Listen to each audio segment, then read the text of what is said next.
We'll go live in... Thank you, Chair. Good morning, everyone, and welcome to the Licensing and Safety Committee today. Do we have any apologies to begin with? We've received apologies from Councillor Melanie Councillor Paolo Davis and Councillor Andrew Marchington. Thank you. So we'll begin by doing a round of introductions. My name's... Yes, Chair. Apology from Councillor Adam Yaman. Yeah. And, That's noted.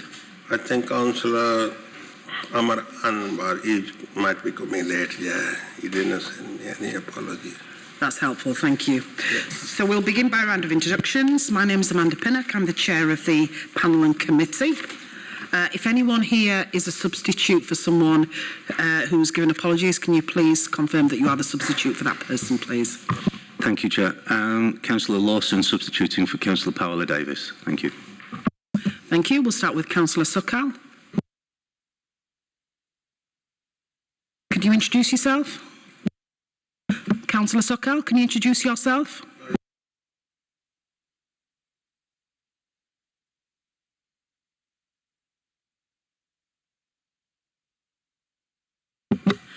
Councillor Carol Patterson.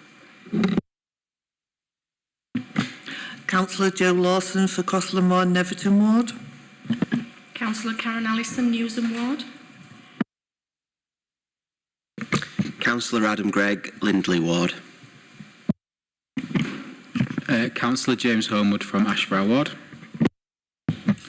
Councillor Moses Crook from Home Valley South Ward. I see a coat next to you. No one's sitting there, are they? Not keeping the seat warm. Okay. So we'll move to the minutes of the previous meeting that took place on the 5th of October. I hope everyone's had an opportunity to have a look at those. Can we approve those minutes? Show of hands, please.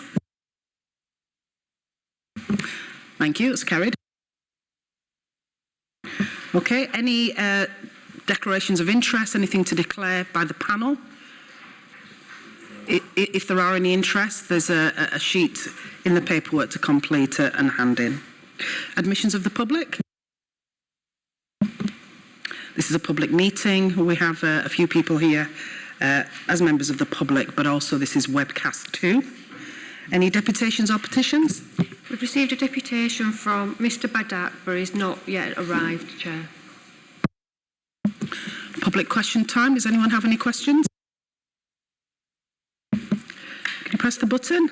Could you identify yourself, so who you represent and your name, and ask your question? You can ask 2 questions and 2 supplementary questions. Fair enough.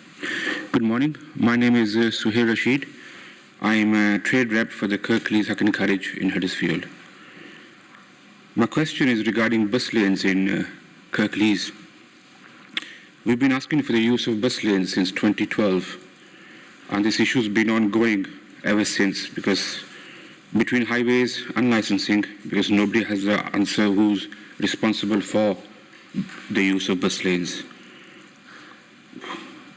I know we're in the West Yorkshire Combined Authority, and because of that, every council in that authority allows the use of Hackney carriage vehicles in the bus lanes. We finally got an answer from Russell Williams that bus lanes is the issue for the council to decide for Hackney carriage to use the bus lanes. So our question today, can we use bus lanes, and how quickly can we get this process moving forward? And I hope it's not going to take 10 years. Thank you. Fiona, could you respond to that? It's a matter that we have been... Sorry, I apologise. What I should have done is come over to this side and ask everyone to introduce themselves. Yeah. So can you do that, Fiona, before you speak? I'm Fiona Goldsmith. I'm the Group Leader for Licensing. Russ? Russell Williams, Operational Manager within Public Protection. All right, thank you. Yeah, well, as Suhail's mentioned, it's been an ongoing issue for quite a considerable number of years, and it's something that we are currently trying to work with highways and projects on being able to provide an answer to the trade on whether or not they will be allowed to use bus lanes. Hopefully, we will be able to go away and get that information to them quite soon.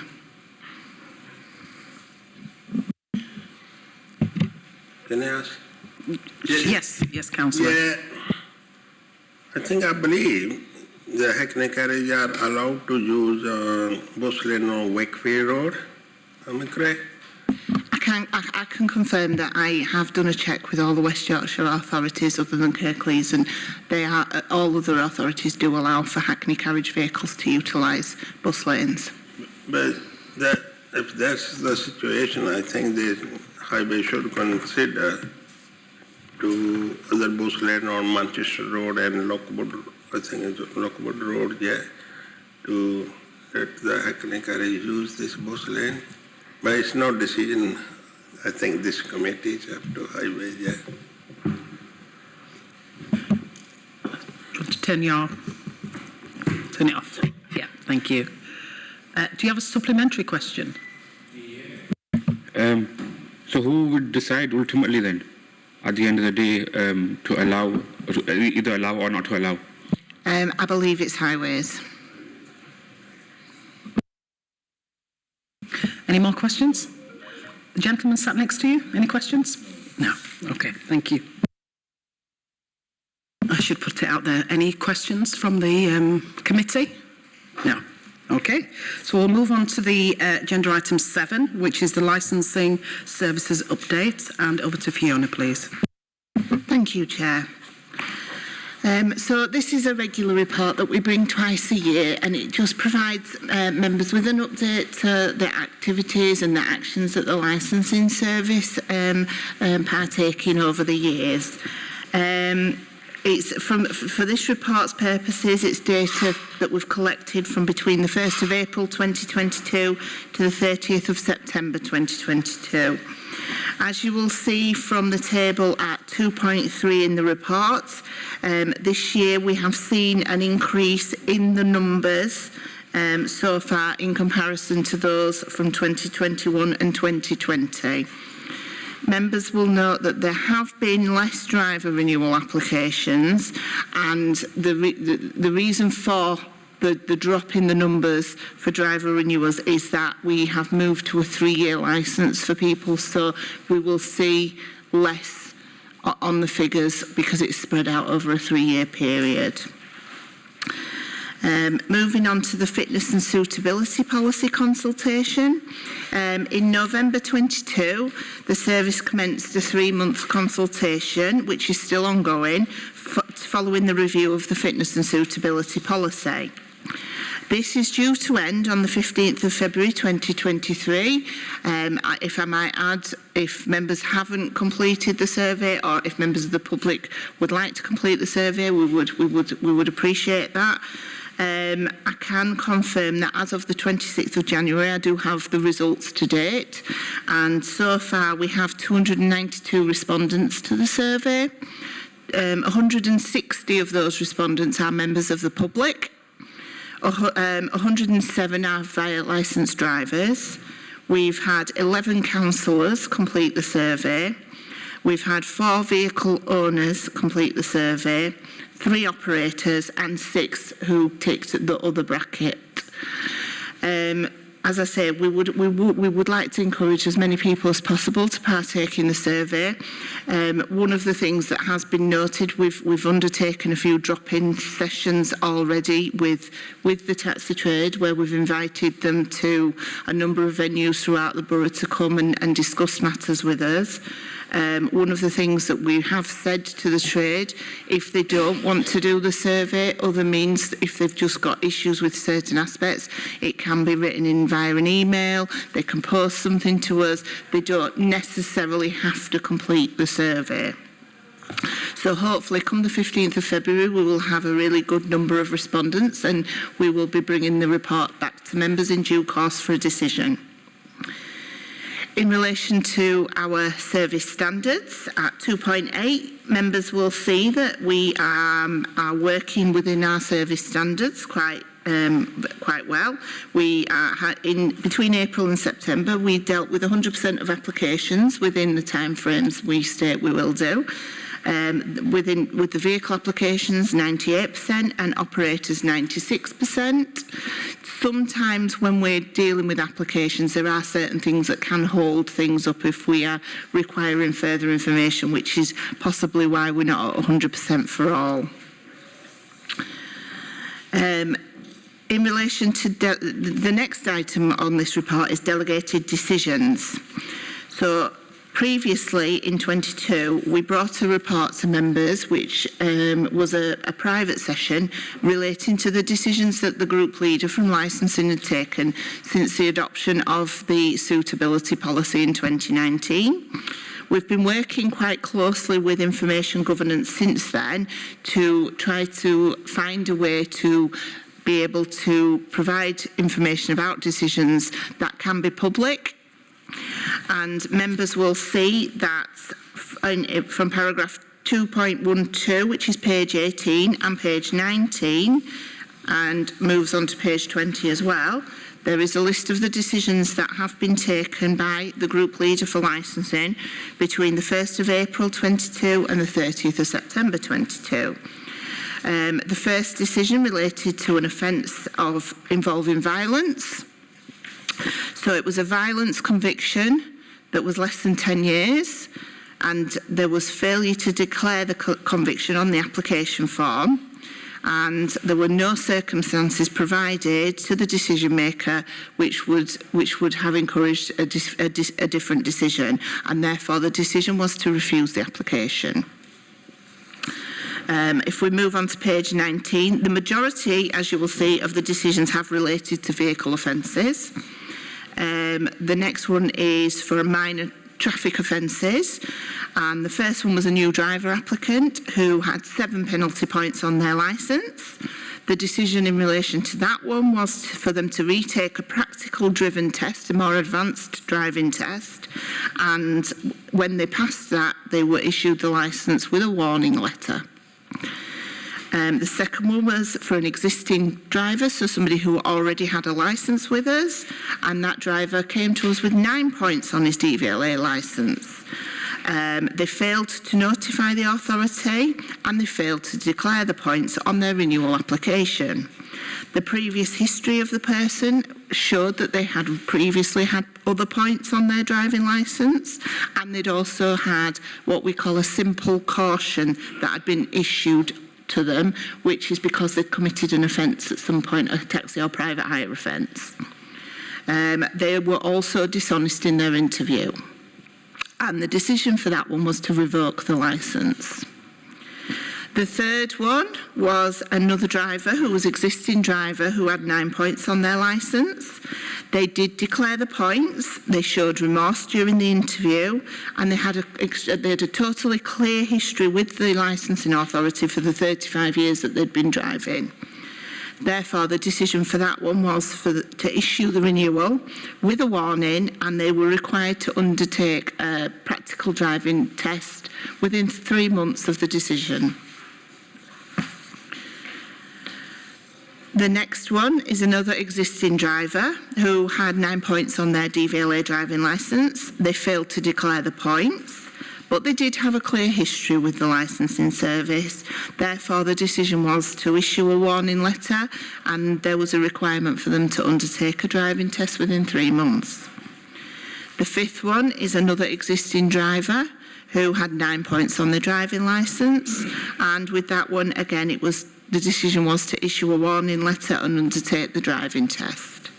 Finally, under minor motoring convictions, we had another existing driver who had received the TT99, which is basically a TT99 is when they tot up to 12 points on their licence and receive a driving ban by the courts.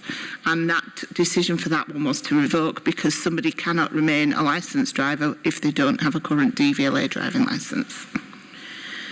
The last decision that was taken within this period was under the major traffic or vehicle-related offences, and this was an existing driver who received 6 points for no insurance. They had a clear history for the 20 years that they'd been licensed with us. They were very remorseful in the interview, and they had reasons that were considered for the decision maker at the time, so what we would call something like an exceptional circumstance. So there was reasons surrounding the receiving of the points that were considered, and the decision for that one was a final warning was issued and the licence was renewed. So they are the decisions that we've taken in that time period. So that's it for taxi licensing. On to the Licensing Act and general licensing now. So between the 1st of April 22 and the 30th of September 22, as you will see from the table below 2.13 on page 21 of your pack, we have dealt with 406 application types, which if you compare to 21 and 2020, you can see that we have nearly doubled the number of applications that have come through the service for the Licensing Act and the general licensing side. We've had a number of hearings this year. Out of the 5, 4 were granted, 2 with conditions, and only 1 was revoked. And then if we move on to paragraph 2.16, in the period between the 1st of April and 30th of September, we actually received a grand total of 2,906 applications, which if you compare to the previous 6-month period between the 1st of October and the 31st of March, was an increase of around nearly 100 more applications. So we can see that although the economy in the start-up since COVID has been quite slow, we are starting to see a rise in the numbers coming in through the service now. Also in December of 2022, the government have issued the revised guidance under section 182 of the Licensing Act.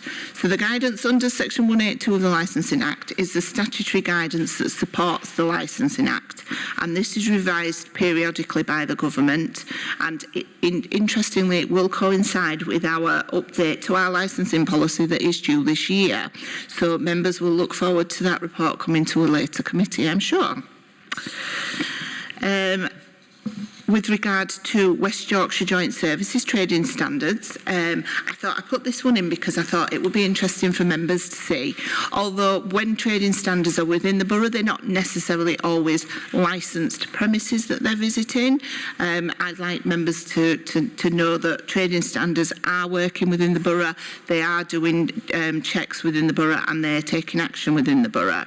So in July 2022, there were visits carried out at 3 premises within Huddersfield and South Kirklees. During this, 2,673 times 20 packets of cigarettes were seized, 35 times 50 gram pouches of hand-rolling tobacco were seized. There were 799 disposable vapes that were taken, and 38 items of counterfeit clothing were also seized at that time. And then in September 2022, there were visits carried out at 3 premises in Dewsbury, which is in North Kirklees. During this, there was 1,215 times 20 packets of cigarettes seized, 436 times 50 gram pouches of hand-rolling tobacco. In addition, they also seized quantities of sheesh tobacco, disposable vapes, and a vehicle was also seized.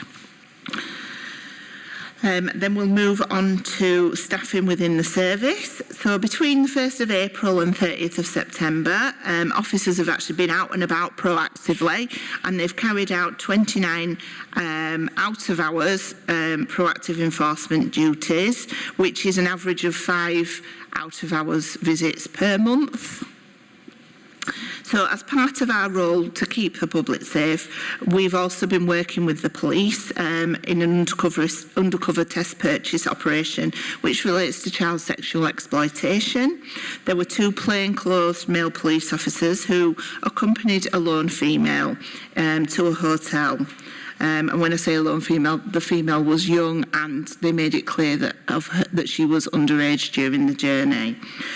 4 of the 5 Hackney Carriage private hire drivers who transported the female failed to report concerns about the journey to anybody, and therefore we have had a requirement for those individuals to undertake a mandatory CSE training, which was delivered by licensing and the police together. Feedback from the drivers, so obviously it's useful for us to get the feedback following it, is that they found the training positive and informative, and they feel a lot more empowered now for if they're in that scenario again, they now know what we'd like them to do, what they should be doing, what they should be looking out for. So I think it's a really positive step. In the next coming months, we will also be looking to carry out some additional test purchasing operations for private hire and Hackney Carriage licensing which relate to the Equalities Act. So as you know, members have received a previous committee. We mentioned that the requirements under the Equalities Act had been updated, and we are wanting to ensure that the drivers are aware of their responsibilities. And we will also be carrying out further child sexual exploitation test purchase operations. So this report in itself is information only, so it's a matter for you, but members are asked to note the report. Thank you, Chair. Thank you. Any questions, Councillor Sokal? Yeah. I got 2 questions on this one to ask. One is on page 21, where the grant of premises license at European Mini Market, 59 Blacker Road. Yeah. I know that when the permission was granted, we 3 Greenhead Ward Council opposed this application, but because license officer did not take into consideration what we said. But again, when it opened, then there was some reports in the press, yeah, some residents were very angry. They reported some antisocial behavior going on. And I don't know what action was taken that time. Second question is, you know, the test purchasing operation, yeah, on the driver who was tested on 4 drivers. There was 2 undercover male and 1 female. And driver failed to report that what happened, but they pick up the discussion from them. Are these Hackney Carriage, or what they call private, are they fully trained on CSE courses? Thank you for the question. So we'll start with the first question. With relation to the mini market, I'm presuming you're saying that a complaint's been submitted to the service with regard to antisocial behaviour, is that correct? Yeah. Yeah. Offhand, I don't know what actions, but I can go away and find out, and we will do you an update on that. So we can provide you with an update outside the meeting with regard to that. With regard to the CSE operation, so if I recall, it was just private hire on that occasion who took the journeys. I believe that every driver should have received at some point some CSE training, and that's one of the points to it. We need to identify whether or not additional training is required for the trade. You know, ultimately it's not actually always necessarily out to punish people. It's for us to say, right, there seems to be a lack of knowledge here. We're getting this, so what can we as an authority do to improve this? How can we get the information out there to, to ensure that the taxi trade feel comfortable and confident enough to be able to do something about those types of scenarios. Obviously, we do training to every new driver. I think there has been refresher training in the past, and we are looking to start refresher training every 3 years imminently for all the taxi drivers. So one of the areas that we will look at is CSE. Thank you, Chair. Thank you, Chair. My question goes right back to the beginning in the vehicle testing. I'm rather sort of concerned about that for two reasons. One, there's such a difference between George Street testing station and Vine Street testing station, and I would have liked to think that they're both receiving cars of the same standard and testing to the same standard, so I don't quite understand why there's such a big difference there. But it again goes back to that knowledge. I mean, I would have thought that any driver would want to make sure that the car they're taking to the testing station was absolutely tickety-boo. I mean, I live with a taxi driver. I know how important it was to get that car right before they go for the test. So to see that sort of 40 to 50% of cars failed that test in George Street is really worrying. That, I mean, did they not know what the standards were? So, I mean, it's a question of knowledge, but then, is it being, I hope there's no differential in the way that the test is being applied between the two. I believe that both testers work to the same rules and requirements at both garages. I think we do tend to know that George Street in itself gets the most, so the majority of the drivers will go or want to go to George Street as opposed to Vine Street. You're right in what you're saying. It would be lovely if all the drivers went to have the test done and it was in tip-top condition at the time of testing. Again, it's one of those scenarios. Do we need to look at saying, right, this is what you need to look at beforehand? We are currently looking at our vehicle specification policy, which we will be bringing to you shortly at another committee. And, the plan for me would be to introduce in, actually say to, have it so that the trade can see what it is that's being looked at when their vehicle's tested. It is up to them to ensure and maintain the quality of their vehicle, as it is everybody's duty when they get in a car to check. Can I just come? I mean, absolutely. I mean, I take your point about there's more vehicles going to George Street, but overall, it's still 25% of cars are failing the test. I mean, yes, they really do. I mean, they're losing a day or 2 days or even more days' work if their car doesn't pass. So it must be. It's really important to them, and of course, it's really important to us or the public that those cars are up to standard. So. If more information is needed, then that's what's needed. We can look to collect more detailed information about the failures. So I know that when they do record, they record the reasons why people are failing. So happy to add that to the reports going forward. Councillor Gregg. Thank you, Chair.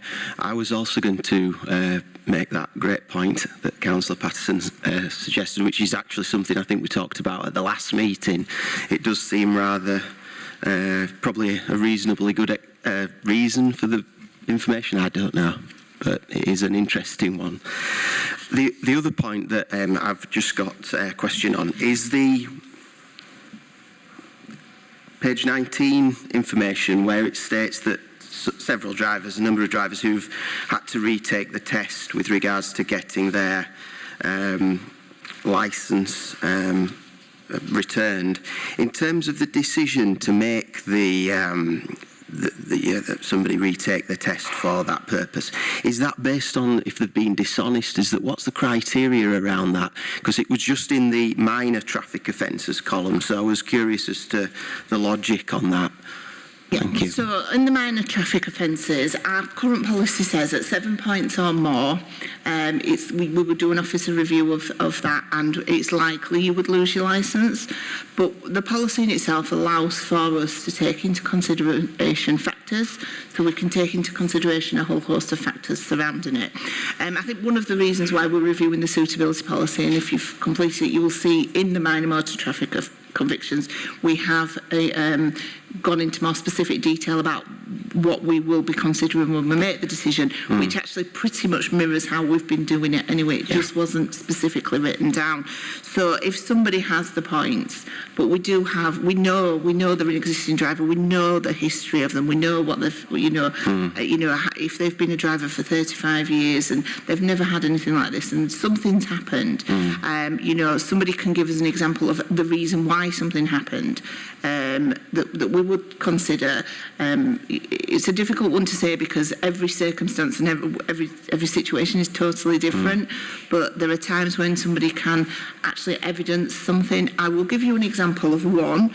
I had one where they received 6 points for failure to declare that they were the driver. So it went to court and they got 6 points. Had they declared, they'd have only got 3. But they also had 3 points already, which took them up to the 9 points. That driver evidenced they weren't in the country when the letter actually was delivered from the courts. They evidenced to us that they were out of the country and they didn't get back till after the court hearing. And had they known and had they been here, it's likely that they would have only got 3 and been within the threshold. So on that occasion, we looked at it and said, well, actually, on this occasion, we're going to allow you to keep your licence because you've evidenced the exceptional circumstance surrounding it. So each case is different and each case is looked at on its own merits. Thank you. I've just got one more point as well. In the page 21, the unique applications per, I think it would be per application or per venue for the temporary event notices. So either per applicant or per venue as a unique figure, so that we could just see how those translated to. So, for example, it'd be just interesting to see how many unique applications there were, or just one-off random events for information purposes. I don't know whether that column could be added. Appreciate him creating more work. And we could have a look at how we can pull that information. We'll be able to pull a list of all the addresses, so we'll be able to see if X number at one address and if there's just random ones all over. So we can look to add that to the next report. That's all. Thank you. Any more questions or comments from anyone, from any of the councillors? For me, it's more of an observation, I think, and it's around the suitability policy consultation. And I'm really concerned about the number of figures that Fiona's given about the lack of response, especially from the trade. I think it's important that we hear a lot more from the trade about the suitability policy. From what Fiona's saying, quite a large number of the members of the public have responded. But I think to balance it out, so it's a real true figure of what people think in Kirklees, it's important to hear a lot more from the trade. And I just wanted to know, Fiona, how do you think we can improve on that? I mean, I know you've done the licensing service has done a lot of work to try and encourage it. Is there anything that the councillors can do, or how we could possibly improve on that to increase the numbers?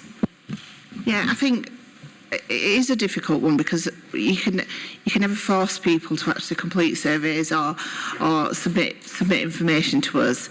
We wrote out to all our drivers. We offered the option of doing the survey and or any other means or any other way that they want to respond. They don't have to complete the survey. We've said to them that they can, send in if there's just a specific part of it, or if they just don't like the policy in its whole self. You can send us an email, send us a letter, come and see us. I did 3 drop-in sessions. I am actually attending Batley on Thursday to go to a councillor, one of their surgeries in the Batley area, for if the trade representatives or anybody from the trade wants to drop in, they can come and speak to me about it. Ideally, we would have had more respondents. I would love to have more respondents. The only thing I could say is if you're out and about as councillors, if you could, use your social media, when you do your surgeries, invite the trade reps. If you want me to, ultimately we've not got long left now because the 15th of February is the deadline. But, if at any point we do these things again, happy to come to your surgeries. If people want to come and ask questions, we can send representatives from licensing. Thank you. Any more questions, any more comments? No. Sorry, Chair, I just want to, just on that point as well, it is difficult to get drivers to respond and members of the trade. But I just want to acknowledge the trade reps from the last Hackney Carriage meeting and the work that they've done trying to get the drivers to respond to the survey and how important it is for them to get their voice heard either via the trade reps or individually. So I just think it's worth acknowledging the trade reps. Thank you for that, Russell. I was going to move on to the trade representatives to see if they could comment on that or whether they have any questions or comments about what they've heard so far. Mr. Rashid? I think with these surveys, a lot of the drivers have that mentality that the trade reps will deal with it. And it's been hard to put it across to them that they need to start doing it themselves and they can't just rely on the trade reps to put the viewpoint across. I think this time round we have encouraged them. We've even, like Fiona said, we've had meetings with them, or if they don't understand the survey, that we can help them access it or how to fill it in. So I'm quite actually impressed with the numbers, even though it's not as high as they should be.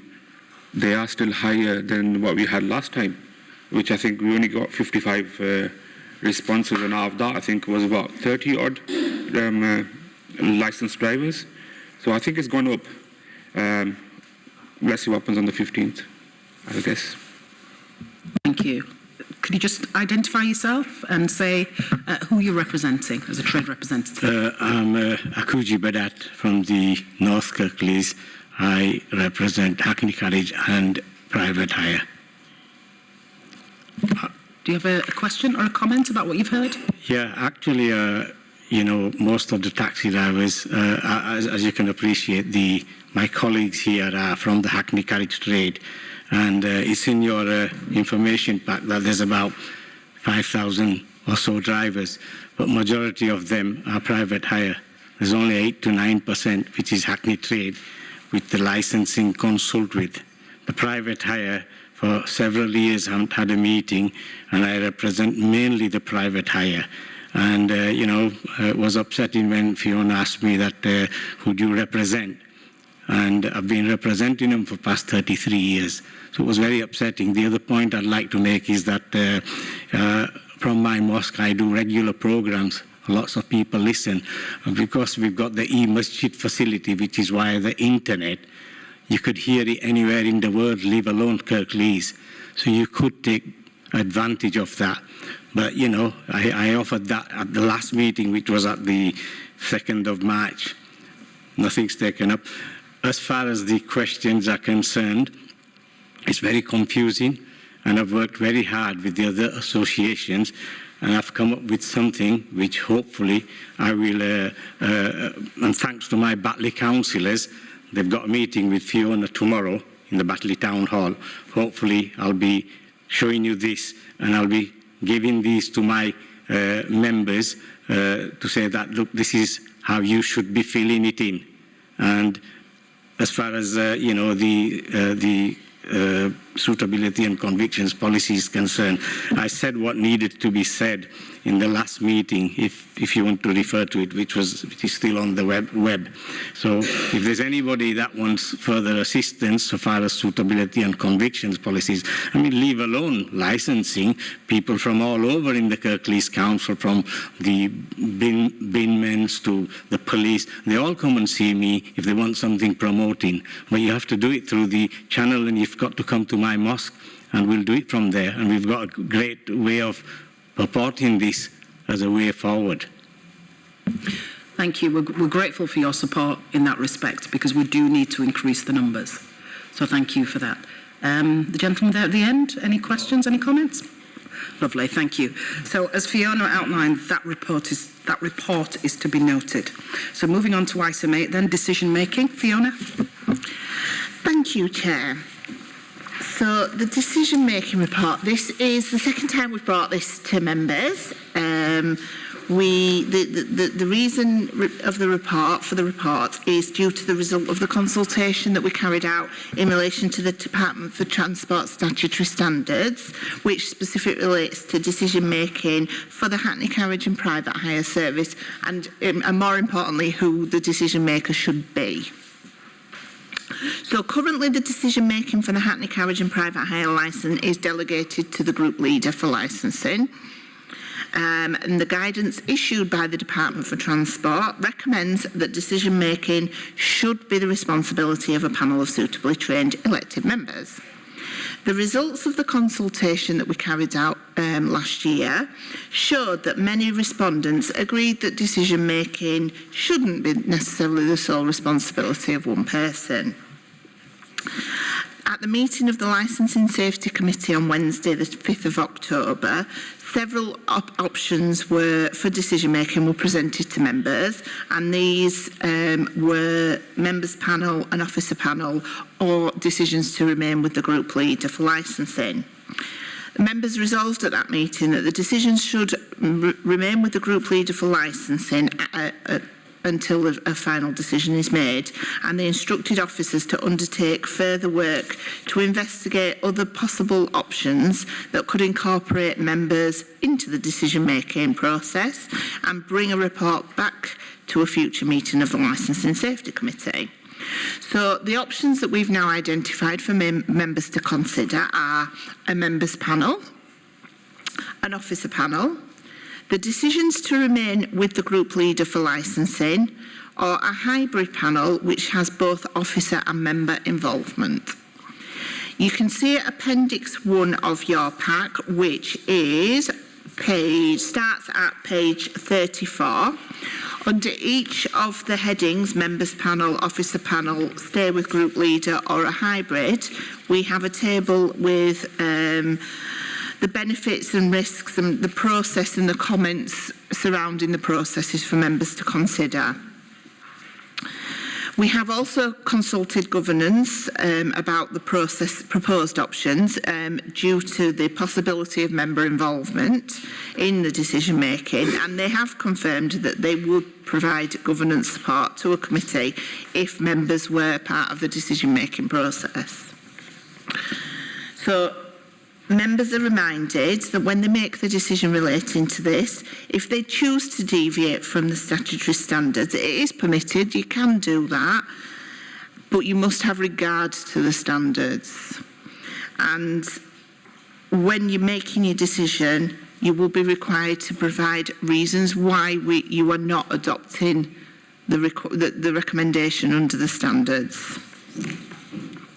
So, following the decision by members, if it's decided decision-making will be the responsibility of a panel of suitably trained councillors, we would need to make a formal change to the council's constitution. So it's proposed that we would make this come into effect from the 1st of October to allow for processes and procedures and resources to be put in place to ensure all the elected members who would sit on it would have completed all the sufficient training that they need about how to make decisions and be consistent in their decision making. We'd also need to plan in how often, the frequency, and all the other matters that we'd need to know about the process and how it would work. If members make the decision that the responsibility of decision making would fall to a panel of officers, we wouldn't have to change the constitution because it already sits with officers. However, again, we would hope to start that on the 1st of October 23 because we would need to put some new processes and procedures and resources in place to cover it. Obviously, when we've done this, we've not gone down to the nitty-gritty of that, exactly how and who and where and why it would work for each of the options. If members decide responsibility of decision making would remain with the group leader, which currently is myself, we've already done a bit of a review of the process and the way that it is carried out, so that we do align with the principles of natural justice, which can be seen at Appendix 1, and the two universal principles of it are to hear both sides. So we would ensure that we allow for everybody to be able to actually come and address the decision maker, and that no person shall be a judge in their own case. If members resolve that the responsibility of decision making is to be a hybrid panel, now this is quite a new thinking process, I think, really, which would include some form of members and officers. Again, it would need a change to the constitution because if members are involved in the decision making, that will be required. Again, we would hope that we would ask for it to come into effect from the 1st of October so that we have time to put those processes and procedures into place and work out how it would work and where it would go. And then also to ensure that any members that would be partaking in it had the relevant training that's required to be able to make consistent and accurate decisions. So members are asked to consider the following 4 options and then make a decision in relation to the private hire and carriage decision-making process and how it should be undertaken. So the first option is a members' panel, which would start from October. The second is an officer panel, which would also start from October. If it were to remain with the group leader, that would continue from now. And if it were to be a hybrid member and officer panel, again, that would commence in October. If members resolve to agree option 4, which is the hybrid option, there is a little bit more decision making we'd like you to consider today. And that would be, what level of member involvement would you like within that panel? Would you like it to be the chair of the Licensing Safety Committee only? Would you like one trained member of the Licensing Safety Committee? Or would you like another level of member involvement? In addition, if you resolve to agree option 4, which is a hybrid member and officer panel, we would also like you to decide who would be the chair of those meetings. Would it be the group leader for licensing, or would it be the chair of the Licensing Safety Committee or another member who is in attendance? If members are minded to deviate from statutory guidance, then it is recommended within the report that members introduce an officer panel. We believe an officer panel will provide a robust approach in decision making, which will address some of the concerns being raised by the trade and other respondents about one person being the sole decision maker. But it is a matter for the members today. Thank you, Chair. I believe we've had some comments from GMB Union relating to this agenda item as well. Yes, so we have an email from Ghulam Nabi. He's asked for the panel to consider this in relation to decision making. He says it's essential that Kirklees adopt the DFT recommendation that a licensing panel or subcommittee are put in place to make decisions on new applications, decisions to suspend, revoke or refuse renewal. Lessons need to be learnt from past experiences, and checks and balances need to be put in place to ensure all decisions are just and fair, both for a driver and general public perspective. GMB do not want driver licence fees or taxpayers' money wasted on needless or unnecessary court cases, especially in this cost of living crisis. GMB will be more than happy to work with and support elected members and officers to help set up the licensing panel or subcommittee to ensure that all the necessary training is available and provided, and furthermore, that all decisions are fair, reasonable and necessary. Okay, so moving to the committee then. So we have some important decisions to consider, but also if we decide to deviate from the DFT, which is about not having a members panel, you know, do we have a reason for deviating? Because we need to have one. So that's what I'd like you to think about. So I can't remember who was first. Councillor Patterson? Thank you, Chair. I suppose I should start off by asking just a couple of questions. Well, a question. I think it says in here that all other West Yorkshire authorities have decided not to have a member panel, and they've already decided that. They've been through that. Okay, thanks. I mean, well, my comments are, I would hate to go back to where we were whenever it was. I mean, how many years? I can't remember how many years ago, but not that long ago. But go back to the panels that we used to have.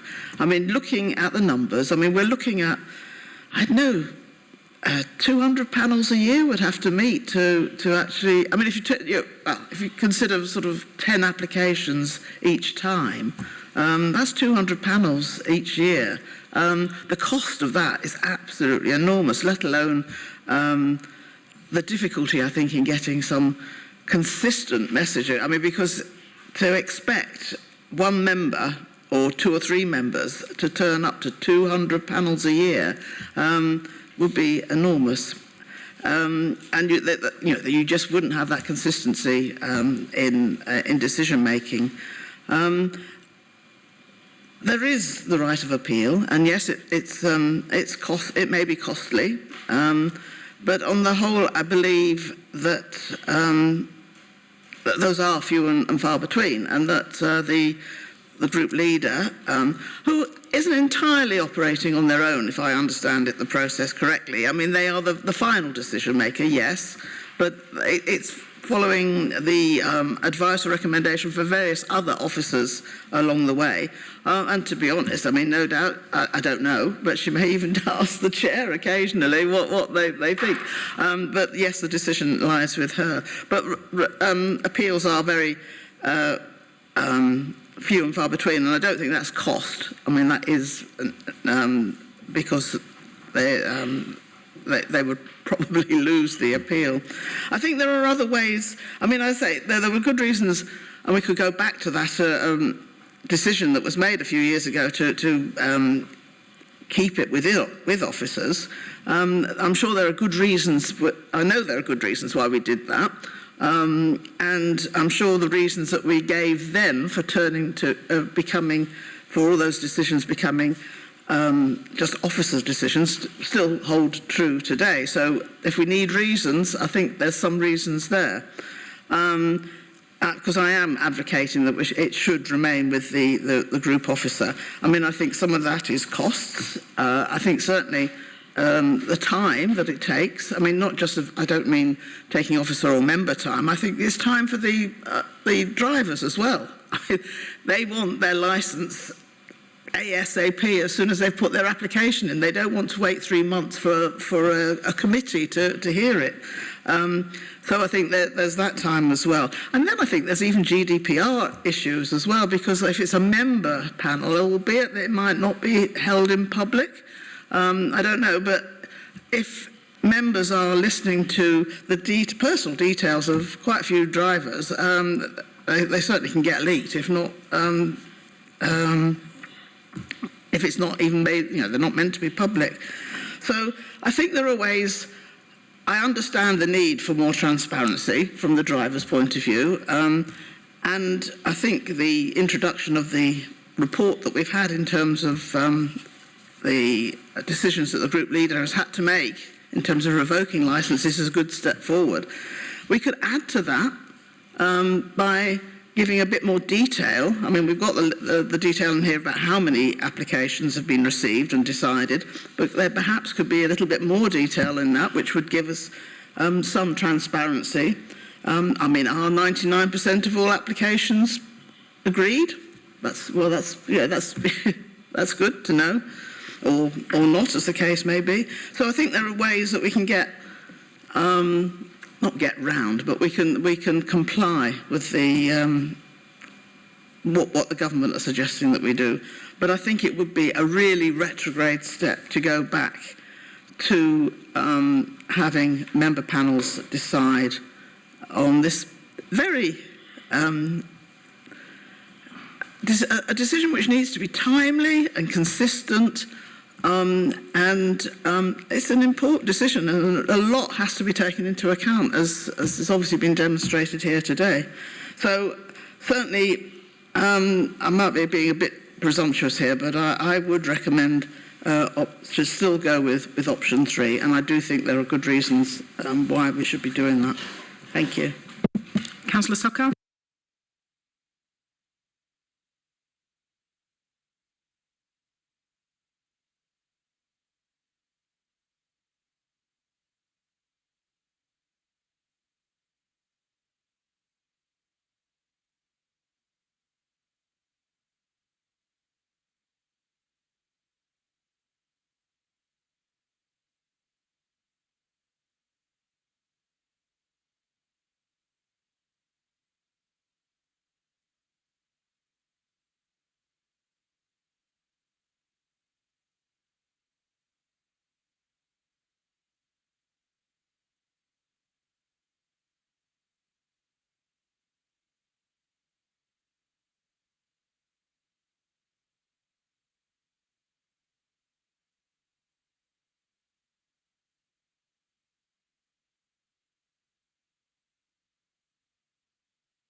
Have you got any thoughts about that, Councillor Sokal?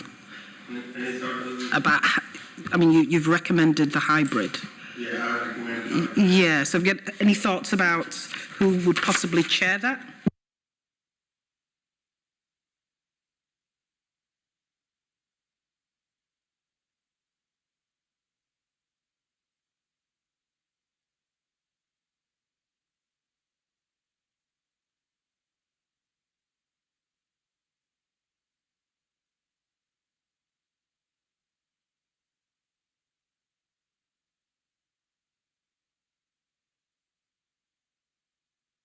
How many members do you think? I mean, I'm asking you lots of questions because I'm just interested to know.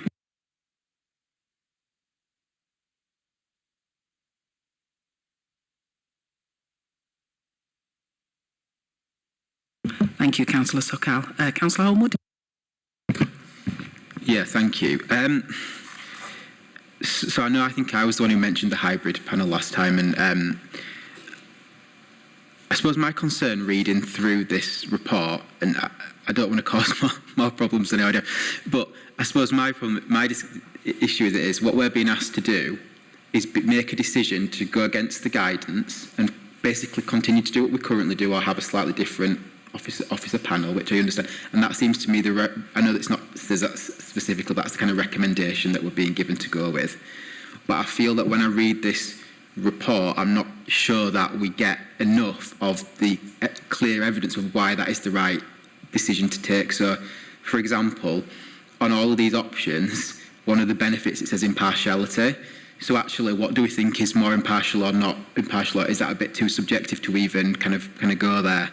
And I think we maybe need to be, a bit clearer on this. There's also quite a lot of stuff in the risks around costs, which I do appreciate and understand. But I would have said that, overall, I guess they're sort of the more minor end of the issue in terms of our compliance to correct standards and things like that.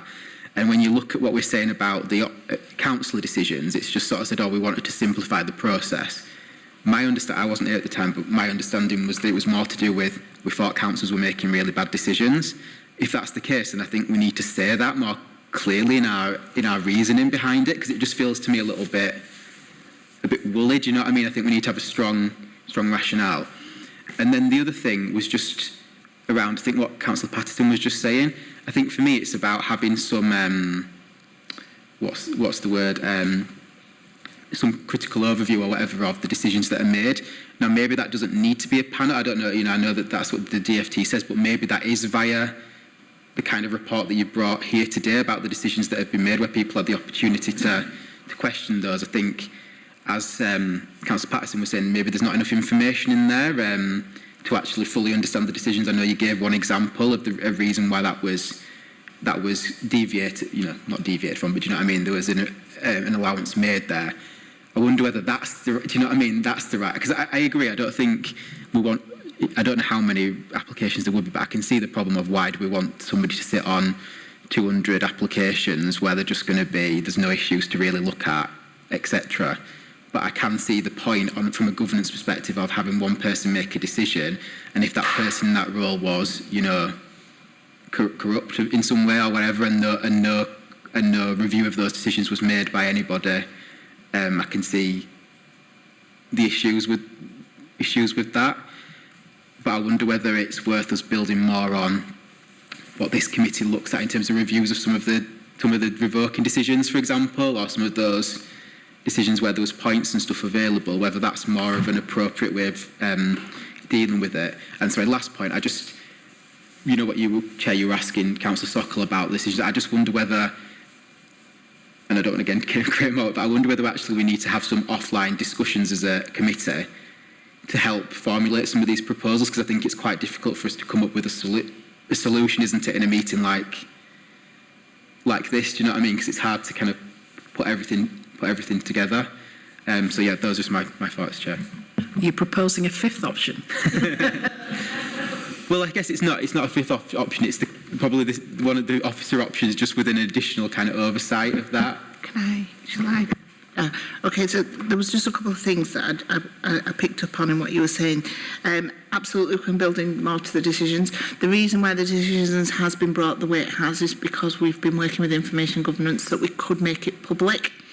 Previously, we did bring a report which was private session for members, which gave every little bit of detail that you were sort of requesting about the decisions. So, you know, ultimately we can do the public report, but there's no reason why we can't do maybe an annual private report or more often if that's what you want to do. And we're happy to look at, right, these are the numbers of applications that have come in and this is the percentage that actually we see and this is what the decisions and outcomes are for them, so that you can sort of quantify it a little bit better yourselves when you are looking at it. In relation to what your last point about, you know, making the decision today, I think that's why we've asked for it to be October, so that it gives us the time to be able to go away and work out the specifics as to for the option that's chosen, so that we can formulate the process and procedure at that point, and we could potentially bring back another report prior to it coming into effect for members to agree. Anything, do you want to respond to that? So are you sort of referring to the hybrid, for example? I think any really. I mean, ultimately, there's three of those four options that are brand new options.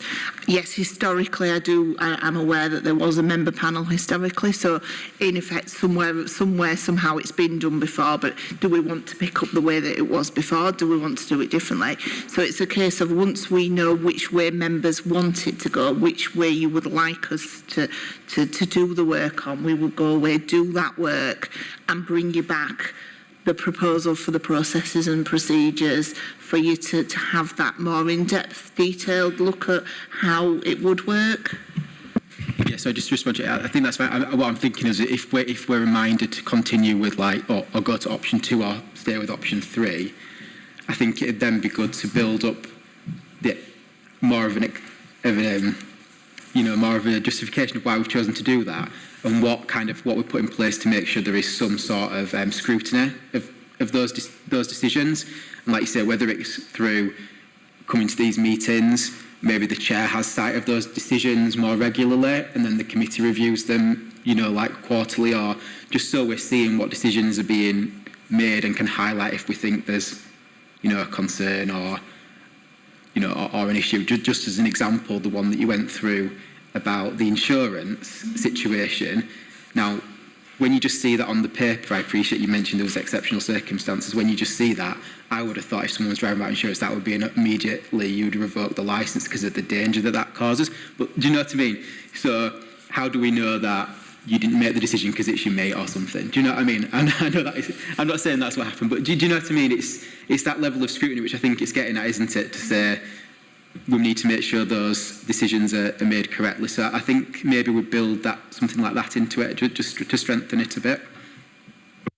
So, Councillor Holman, based on what you said, do you think that you're able to sort of, you know, give an idea of what your recommendation would be, which one you'd prefer?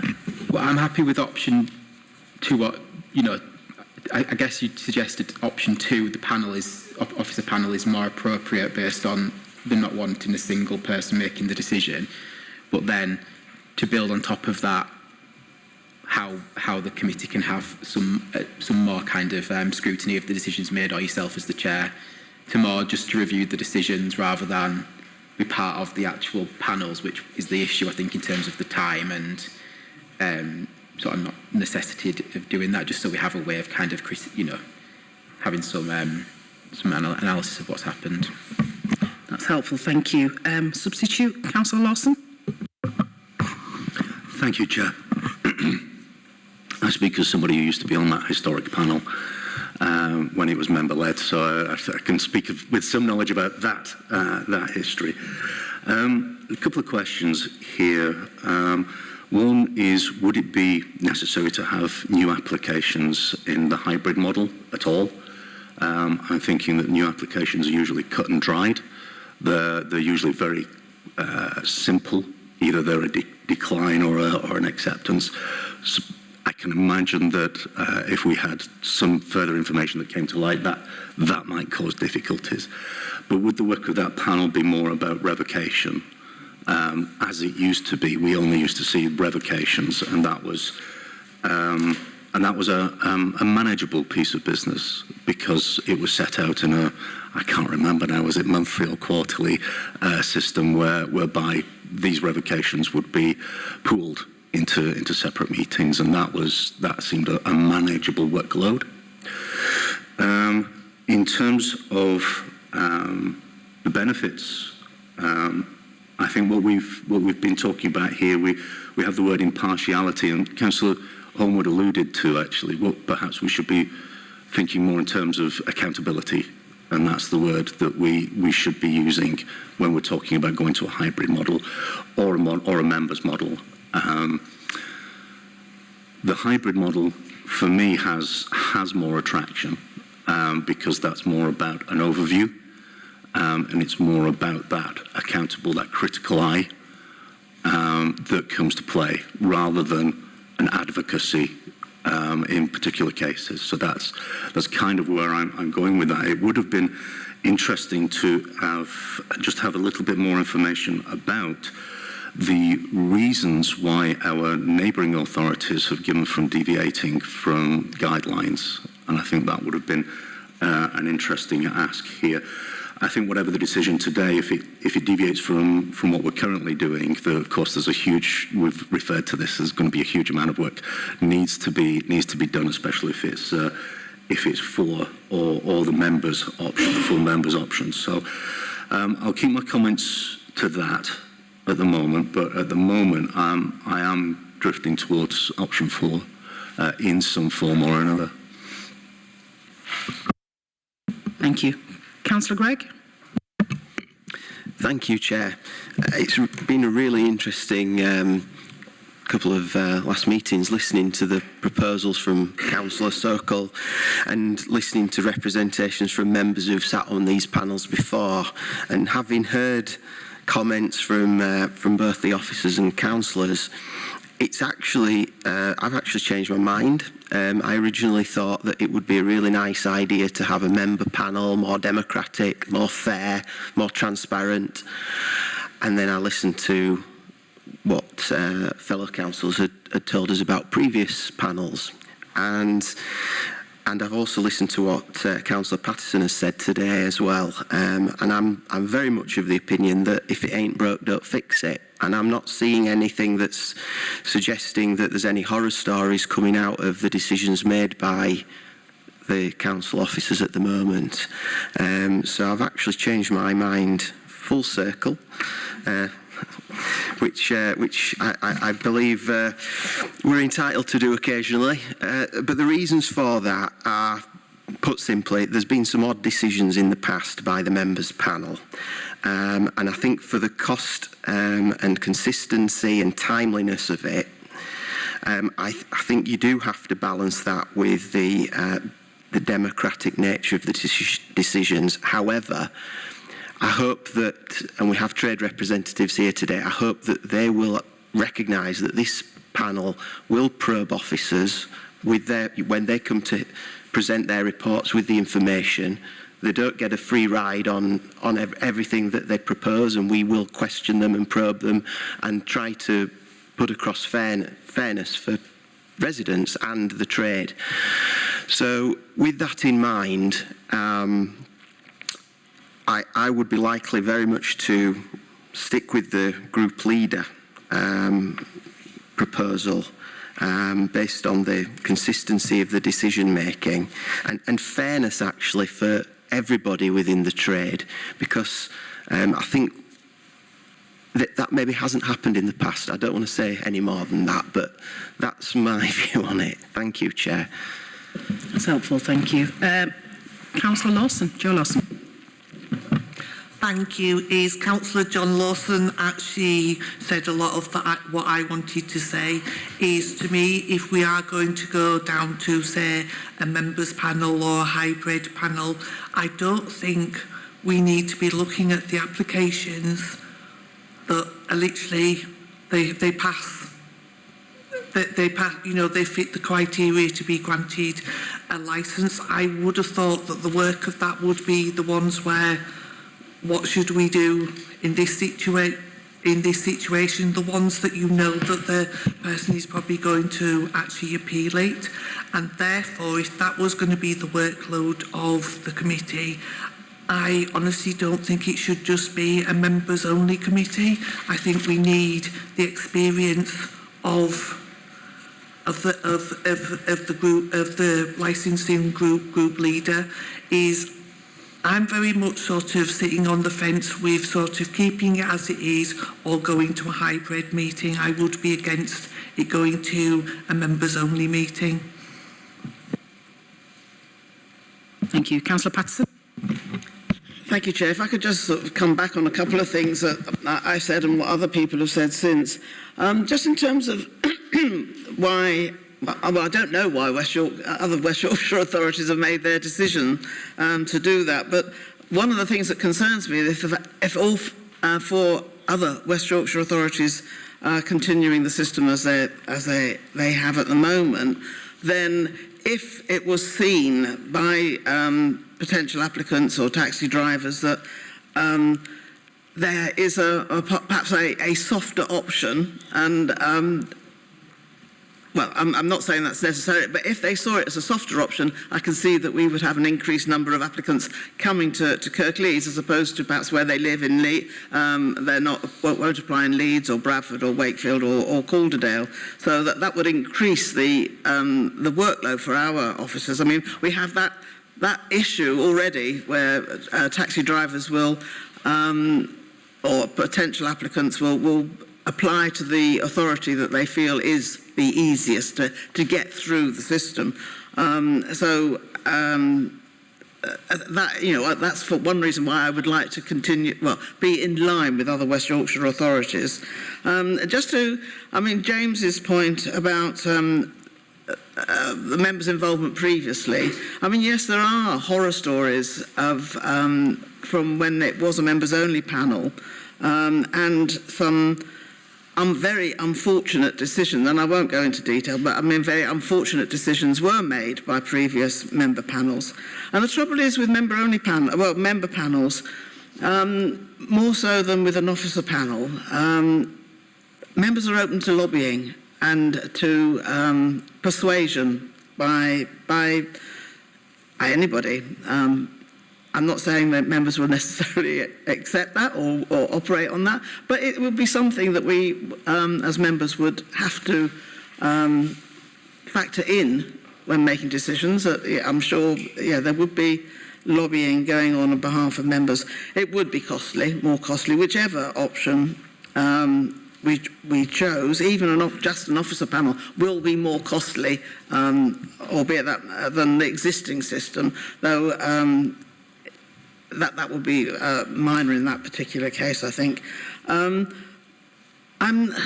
we mustn't forget that actually the safety of the public is absolutely paramount. That's what has to be our first concern.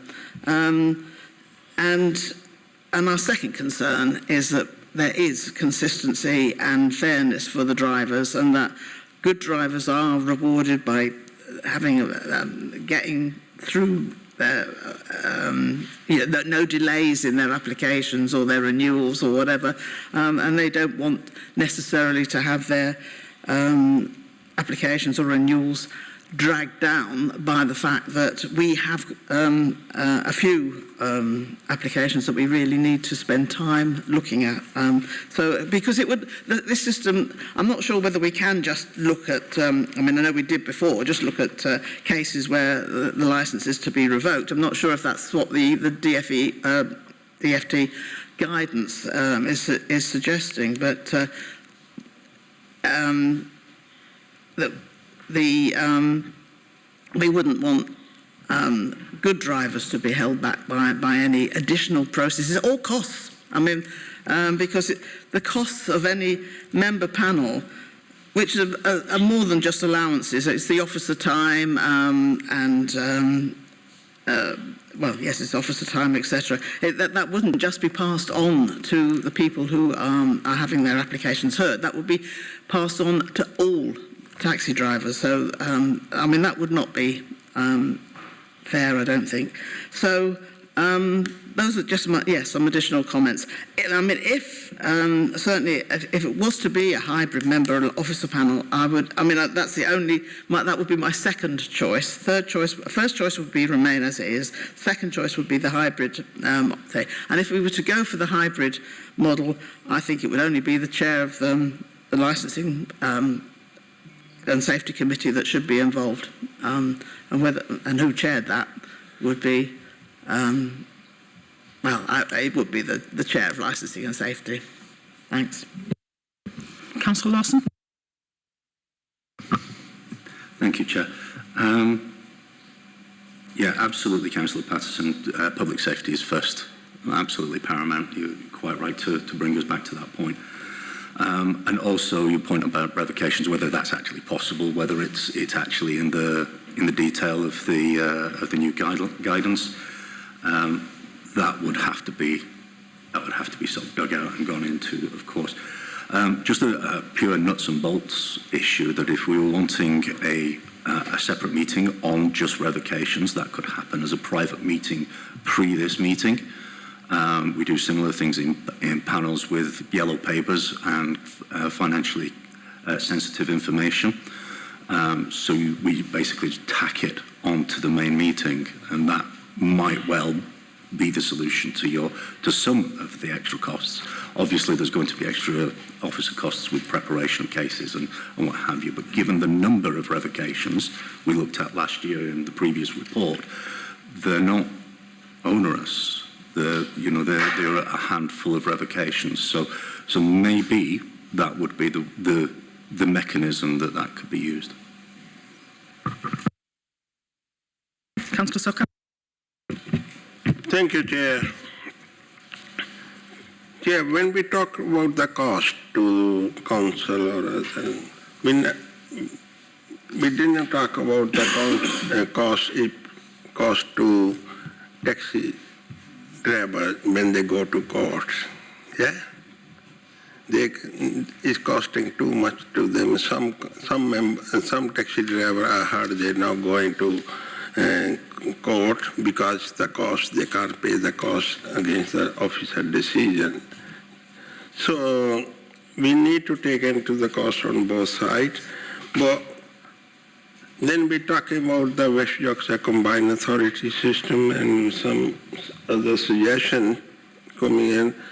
I don't know what the West Yorkshire other poor authority system work. Yeah.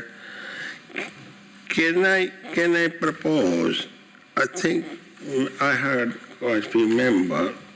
There are different views. Can I propose we defer this item at this meeting and come back with more information, more details, more talk to the officer, can have a talk to a combined authority as well. We come back here for the next meeting discussion. If members happy with that.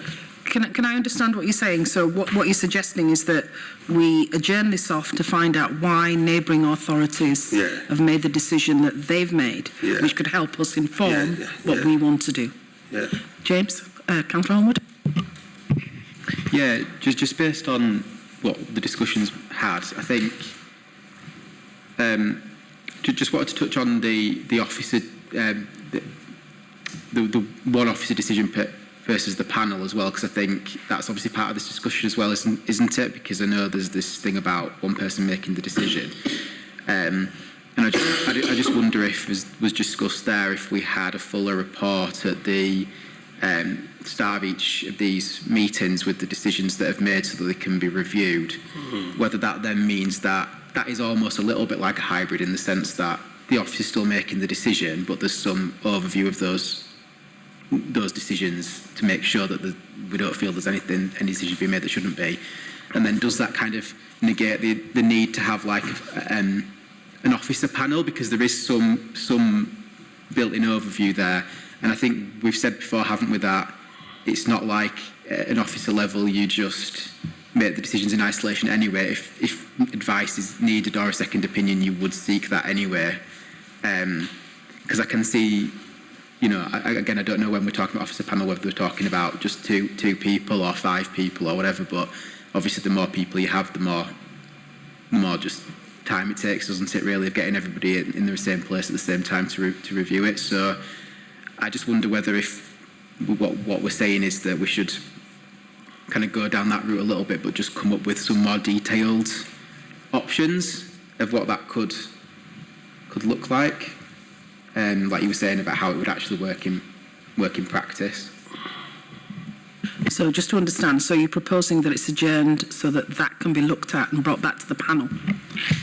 I think so. I mean, I don't obviously I'm saying my opinion, so this might not concur with what everyone else has said, but I kind of feel like the way the summary of the discussion for me is that we can see the overall benefit of having the officer decisions in terms of of the time it creates, the consistency of decision making, but we need some sort of members' overview of those decisions, some sort of involvement or overview. So I think my kind of view is that's the way we should go. We just need to look at how we could actually implement that. Is that in relation to the officers panel and group leader? So in relation to those two options? Yeah, I think so. Because I think moving straight to the hybrid panel is quite a big leap, isn't it? And it would be quite a big difference in terms of constitutional bits. I just wonder if we work through the kind of modifying the existing option first, if you see what I mean. Anyway, that's just my opinion. Russell, do you want to come in? Yeah, I think it's right that the committee have oversight of those decisions, and we've done that recently with that private report, and we're happy to do that, and we're happy for it to be written into the terms of reference for the committee that those are presented on a frequency as determined by the committee. But for committee to be involved in the decision making in what's being discussed in practical terms wouldn't work, because once that decision's been made, the driver's got 21 days in which to appeal. And from what you're saying, what you want to introduce is a second step, so that rather than the driver appeal, it then comes to a committee for oversight. Well, the decision's already been made and those 21 days start. So by the time we get a committee in place, members attend. If the committee's decision is that officer's decision's right, the driver's right of appeal's gone. And they know the right of appeal for that. Just on the issue around costs, whether it's a hybrid model, officer panel, members panel, once that decision's made, like I said, the right of appeal kicks in. Those costs will be there irrespective of which way we go. So if a driver wants to appeal, they will have to pay those costs. If they're successful, then they can put a claim in for a cost against the council. If not, and the courts agree with the decision of whichever decision-making body it is, then the council can claim those costs off the driver. That's established procedure, and case law supports that. I think in relation to separating out whether members hear new applications or just existing drivers, that is possible, but I would counter that and speaking, being fair to everybody, why should we do that? If we're looking at openness and fairness, why do we not offer the same opportunity for a new driver as an existing driver? We will get complaints from new drivers as to why we're not allowing them to go to before either an officer panel or a hybrid panel or a members panel, whichever way. So practically speaking, yes. Whether it's fair or not across the board, that's a matter for members. I appreciate members may want to defer for more information on West Yorkshire position. We are aware that, the whole of the country are looking at the DFT guidance, and West Yorkshire are doing the same as we are. Apart from Leeds, it's all been through their processes and they're keeping to what it is. We don't have the reasons for that, but we have kept in regular contact with them, and nobody is proposing to change their decision-making model. In relation to departing from the DFT, I think Councillor Patterson and a couple of other of your members have highlighted the reasons why you can depart and the considerations for that. Those reasons that have been given today, from my knowledge, represent some of the reasons from last time it moved away from members panel. Members have already shown that given local circumstances, that we're prepared to depart from the DFT guidance. We're out to consult on our fitness and suitability policy. At the moment, that doesn't follow BFT guidance. That steps away from it. So you've shown that you know, given local circumstances, that you are able to depart from that. And I would ask that that's taken into consideration before we take a decision on a deferment or not. I've obviously listened to what everybody's had to say, and for me, there is a little bit more detail I think I'd like to know a little bit more about. So in terms of the cost implication, I know littered throughout the document setting out, you know, what the differences would be with each option. It would be interesting to know what the cost implication would be. I think that might help the panel make a decision. And I think, you know, what's been said is, if there is a cost implication, and we know there will be in respect of some of them, who's going to bear that cost? Yeah. So in relation to the cost, actually working out the cost of how much it's going to be is quite difficult until we have the specifics as to the numbers of people sitting on panels, who it's going to be, how often it's going to be, where it's going to be. We know that there is cost. I think the average hearing cost, I think, is around £6,000 for hearings. I think that's the national average, something along them lines. And those people that will bear the cost for that will be the licence holders. So the costs will be factored into the fees. What would be interesting would be, you know, an estimate, a guesstimate of how much it's likely to cost the trade in respect of each of the options that have been put forward to help the panel, you know, help them to arrive at a decision. So that would be interesting to know. And also what would be interesting to know, I think, is timescales. Again, throughout the report, it talks about certain ones and the length of time it may take. It would be interesting to know, again, a guesstimate of how long. So, for example, with a hybrid, because we know it's particularly complicated, or it may be to get everybody around the table to arrange convenient times for those hearings to happen. What's the likely timescale? And I understand that depending on what the appeal is, a driver may not be able to drive during that period. So again, that's going to impact on their ability to bring income into the household. So that also could inform us about where to go with the decision. What else did I make a note about? Yes, I think based on that, I think I'd like to know a little bit more, rather than being put in a position where we're having to make an important decision. You know, we need that informed information to be able to do that. But I think I'd like to hear from the trade as well. I'd like to hear what they think about the proposals that have been put forward. So, Mr. Badat? Yeah, thank you, Chair, thank you. Right, the first point I'd like to make is in response to Councillor Pattison. I mean, as you can appreciate, a lot of times, and I'm not being disrespected, but you know, once upon a time, my councillors used to be Mary Hacking and George Pate, and they used to get for 500 quid for the whole year. Now, I've got a sheet here which is all the expenses. Each councillor gets about £14,000. So the expenses are already paid.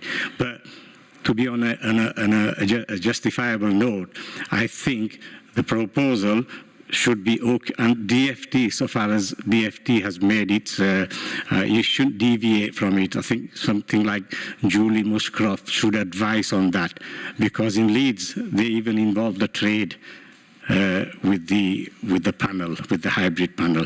But putting that to one side, my personal proposal would be that I would be in favour of Fiona making individual decision as a group leader. Having said that, the taxi driver concerned should have one extra opportunity to come with his trade rep or his ward councillor to just review the matter just in case he's missed out on something. Because when he has this 21 days, and why is it always 21 days? Because 21 days, sometimes when they bring the problems to me, 10 days have already lapsed. So 21 days is limited time. And then And then when he has to go to the courts or to the wherever, that costs them a lot of money. And the records with the Huddersfield courts are that. Are you listening? Right.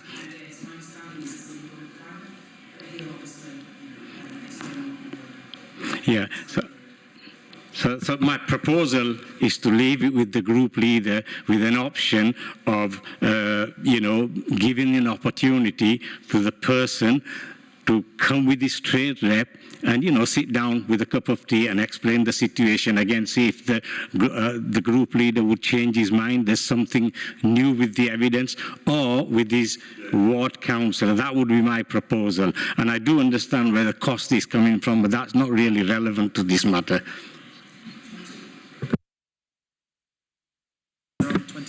The point on the 21 days, it's actually set down in statute, so it's not something that we can extend or deviate from. It's a legal requirement, unfortunately.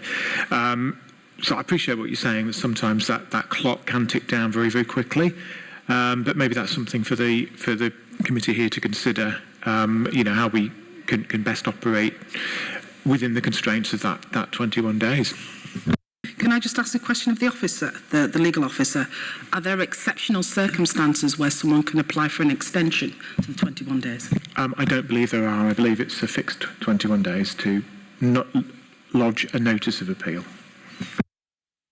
Fiona? Thank you, Chair. I just wanted to clarify. So, since we've been looking at this, one of the things that we have been looking at is the way that I've been making decisions and the processes that we've been going through, and we have started to amend, and we're continuously changing the way that we're doing things. And one of the things that we've put into practice now is when I'm looking at my decisions, if I've got further questions or if there's additional things, we have already been started to write out and ask those people, do you have anything additional you want to supply to the officer making the decision, or anything you want to bring to the table, any additional information, and would you like to come and see and speak to the decision maker before the decision's taken? So we've just started to introduce doing this now, so officers are getting used to, once they've done their report, I'm likely to go back and say, I've got a few more questions, can you go back and ask this, or can you ask the licence holder or the applicant if they've got any additional information they would like to supply to us, either in writing or in person. So we do offer that. We are starting to offer that to all applicants and existing licence holders. Fiona, I apologise, I missed a little bit at the end there. Mr. Badat talked about the opportunity for the driver to come in with That's what someone. I was just saying. So we have just looked at the way we do things, and one of the things that we're starting to introduce now is going back and saying, is there any additional information you want to give us via, either send in some information, or would you like to come and see the decision maker if you've got anything that you would like them to consider before the decision's made. Okay. Anyone else from the trade? Sorry, Mr. Badat? Sorry. Yeah, sorry. Mr. Badat wants to come back again. Sorry, my point was after the decision has been made. I mean, what you're saying, Fiona, is you've just introduced it. Up to now, they couldn't even talk to Fiona. She was making the decisions, and the lad couldn't even approach her. Hang on, that's against the data. They keep using data and all this, GDPR. There's nothing to do with all that. They should... Can I just finish, please? The point I'm making is once a decision has been made and he's got a letter saying you've got 21 days, that's when they start approaching people like me and come to my mosque and then say, well, will you have a look at this? So we have a look at it, and then we ask him what's gone wrong, and that's where I'd like an opportunity to come back after the decision has been made and say, well, hang on, this man's so-and-so, you've made a decision based on this, and we can argue our case. It don't need to go to court immediately. It does not need to go to court immediately. And maybe the time that takes, maybe you can say, okay, then we'll halt those 21 days. It's a very reasonable proposal, and it doesn't cost anything. And, you know, it basically answers the questions of especially Councillor Pattison, who keeps going on about the cost. So, you know, I'd like you to take it on board. Thank you. I think the legal officer would like to respond to that. It isn't something the council can do. Yeah, and as I said, the 21 days is a fixed period that we have no control over.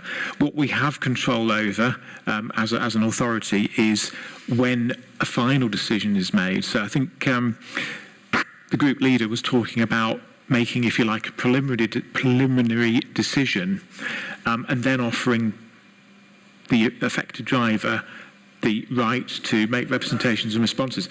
And it's only after that driver has either taken that offer up or not that the final decision goes out, which triggers the 21 days. So if a driver's getting a letter that says, we're minded to revoke your licence unless you can persuade us that there are good reasons not to, as long as that driver comes to you at that point, then the decision hasn't been made, so the 21 days clock isn't ticking down, and that driver will have time to discuss their options with a trade representative and potentially involve a trade representative in making representations prior to a final decision being made. So I don't know if that clarifies. Absolutely. I'll let Fiona come in. That's fantastic, what I'm looking for, yeah. Preliminary Can I let Fiona come in? If we say the legal officer has pretty much covered what I was going to say, you know, ultimately at this moment in time we are looking to ensure that everybody's given the opportunity to produce any information that they want to consider before a decision is taken. And if they do choose to bring somebody, we can't, you know, we can't say, oh, go to your. We can't advocate for people. But whenever we say if you want to come in, they are offered they're afforded the opportunity to bring somebody with them. I think we're slightly moving off the point anyway. Any of the other trade reps would like to come in to comment on this, on decision making? Thank you. The Hackney trade, we're more in favour of the members panel or the hybrid panel, what I've been hearing today. Regarding some decisions in the past, I think the rules and regulations were different. What people could have got away with in that time, they literally cannot get away with in today's time. Obviously, licensing is a lot more stricter, the rules are a lot more stricter. The costs that have been thrown about regarding all the other options, I think in 2015, when we had a taxi badge increase, the proposal for that reason was that people were going to a committee to for the decisions of revoking their licenses. And that was one of the that was the only factor that forced our badge prices up to 50%, which I think raised from £56 to £90 a year. But then 3 months later, the committee was abolished. And we only found out through an article in the Examiner that there was no longer a committee of members making the decisions. But we're still paying for it today without there being a committee in place. Moving forward, we would be in favour of either a members-only panel or a hybrid panel. But again, once the decisions be made, we need to have more information about how that would work and what process that would actually take. With one of the options being right, that if obviously the only decisions that would probably come to the committee would be the ones that are either where the drivers have had their taxi badge revoked, or they're not happy with the decision made by licensing, that they have that option to go to committee, rather than it being a simple, any decision coming to the committee. That's it. Thank you very much. No. Okay. Fiona, do you want to respond to that? The only response really is when Sir Hales just mentioned that they would want to come after the decision is made. Again, we're in that position where the 21-day appeal timescale has started. So once the decision's made, they've got 21 days to appeal to the magistrates. It's set in stone, it's set in law. So whether or not there would be a way of getting it to a committee within that time frame for members to have a look at, and ultimately the decision has already been taken.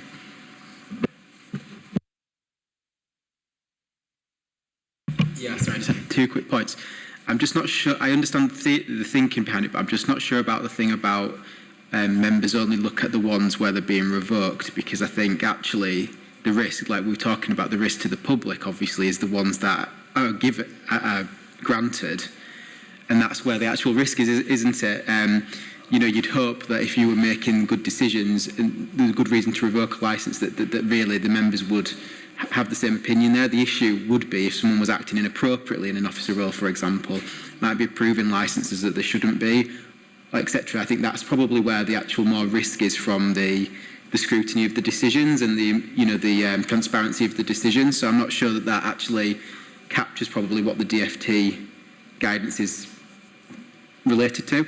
But the other thing I just wanted to check was, from a legal perspective, if we did diverge from the DFT guidance, is that an argument for a driver that does appeal a decision? Can they say to the magistrates, well, they didn't even follow the guidance set out by the DFT, in which case this decision shouldn't stand, or do they only look at the specifics of the actual, basically review the specifics of the case and whether they agree with the reasoning?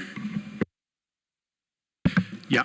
Well, in terms of the policy itself, it could potentially be subject to a judicial review, but there are timescales and it'd be very expensive. I wouldn't anticipate that any individual certainly would want to fund a judicial review application. I suspect probably the trade organisations wouldn't be wanting to fund a judicial review application.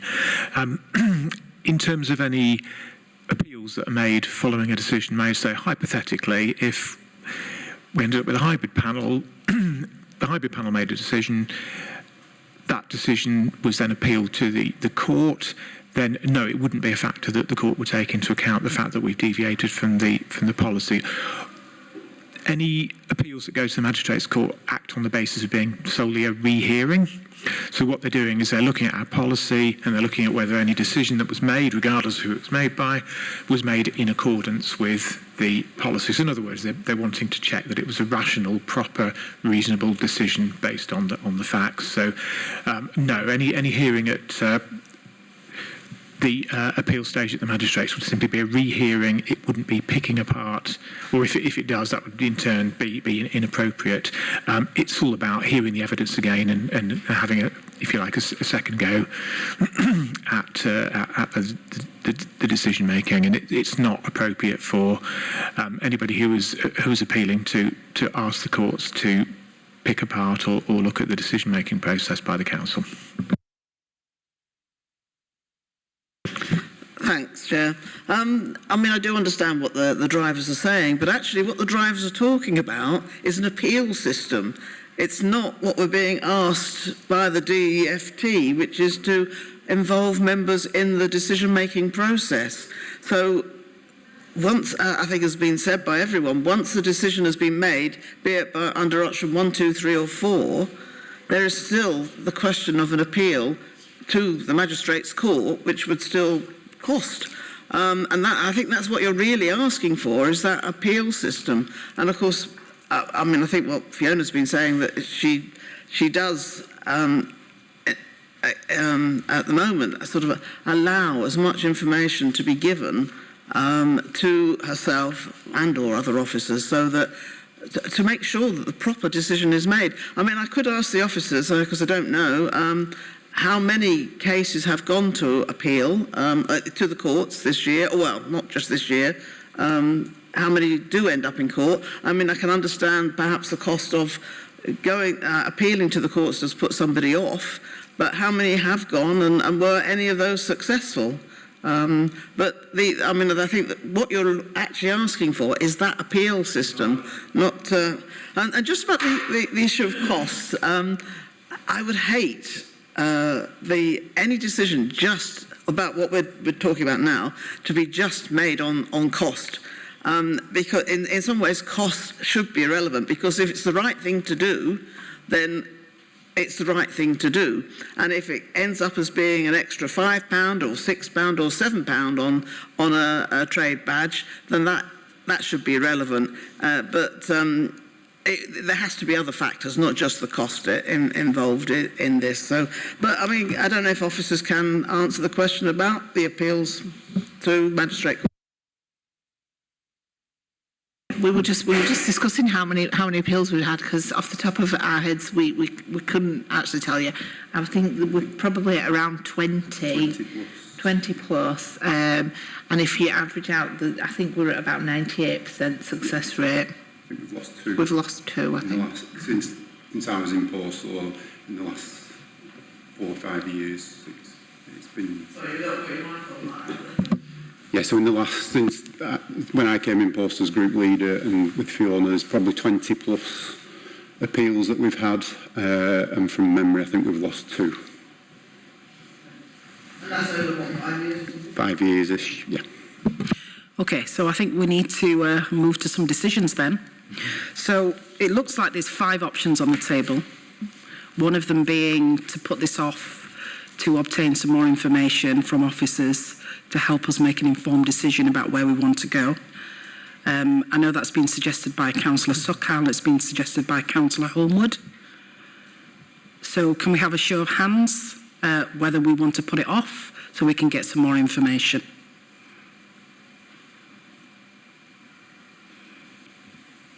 That looks almost unanimous.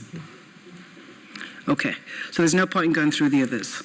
So Fiona, can I leave that with you? Do you have a note of the questions or concerns that people have raised? Yes, I've noted everything down today. I've also made a note, so Councillor Holmes? I was only going to say, just in terms of, I don't know if this helps, but have we kind of taken the members-only panel off the table? That felt, I don't know if that's felt like where, I don't know if that just helps, with the direction of where we're going to remove one. Because I felt like we either were on the view of it should be a hybrid or it should be a officer decision. That's where I thought we'd got to. Yeah, I mean, I made a note of what the panel, the committee have said today about their proposed options, but it is something that a member of the trade representative has said that he would like to be considered on behalf of the group that he represents. So I think it's important to keep it on the table for now.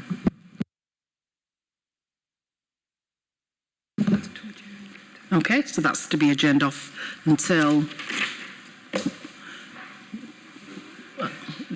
sometime in the near future, September.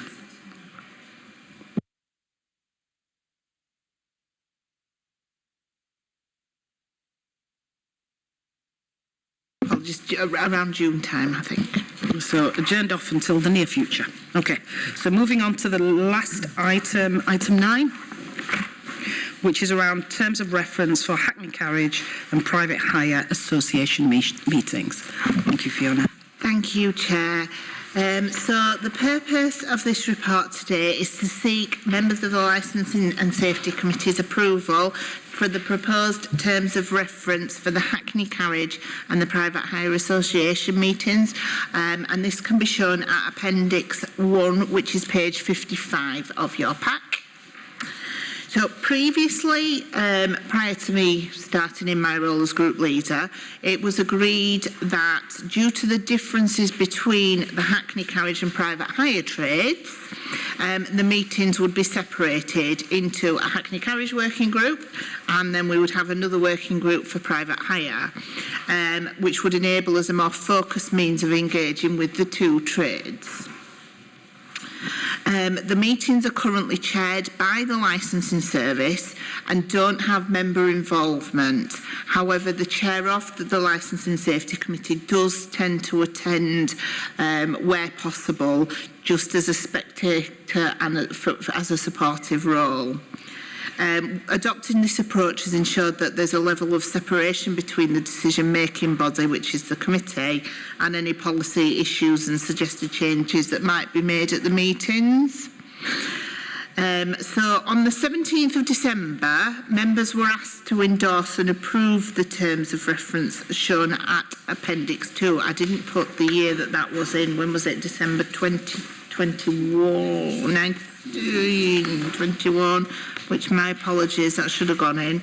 It was pre me starting, so it'll have been December 2020, I think. We've successfully established regular Hackney Carriage Working Group meetings. Since I've been in post, I've been working really hard to engage a little bit more with the private hire trade, and we've had a couple of successful private hire association or trade representative meetings with them over the last 6 to 8 months. Members will note in the terms of reference document, which is at Appendix 1, that currently it's proposed that the decision about the status of the trade representative in the event their behaviour is deemed unacceptable will be considered by the Chair of Licensing and in accordance with the Head of the Public Protection.